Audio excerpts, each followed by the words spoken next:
धुळे शहरातील देवपूर टेलिफोन कॉलनीत झालेल्या घरफोडीच्या गुन्ह्याची उकल करण्यात देवपूर पोलिसांना यश आले आहे।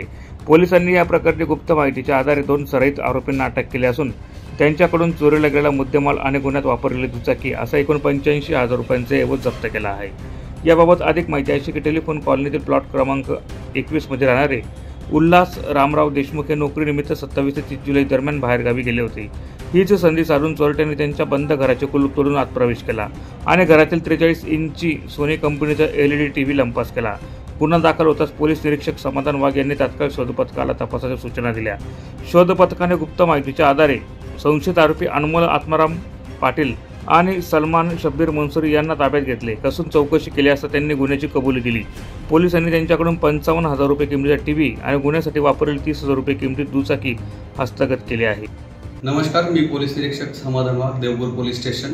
दिनांक 30/7/2025 रोजी एक फिर्याद आपल्याकडे आली होती घरफोडीची। तक्रारदार होते उल्हास रामराव देशमुख यांच्या घरात घरफोडी झाली होती। ते बाहेरगावी गेलेले होते 3 दिवसापासून। सदर घरफोडीची घटना फिर्याद आल्यानंतर आम्ही तात्काळ माननीय पोलीस अधीक्षक श्री देवरे साहेब, अपर पोलीस अधीक्षक देवरे साहेब तसेच SDPO श्री उपासे साहेब यांच्या मार्गदर्शनाने तात्काळ पथकं रवाना केली।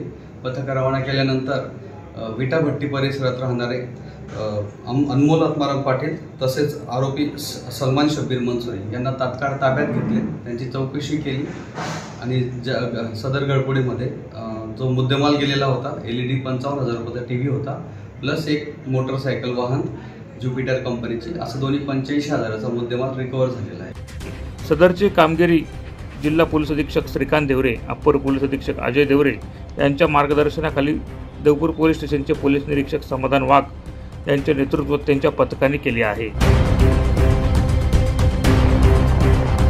प्रतिनिधी सुनील निकम, माझा महाराष्ट्र न्यूज, धुळे।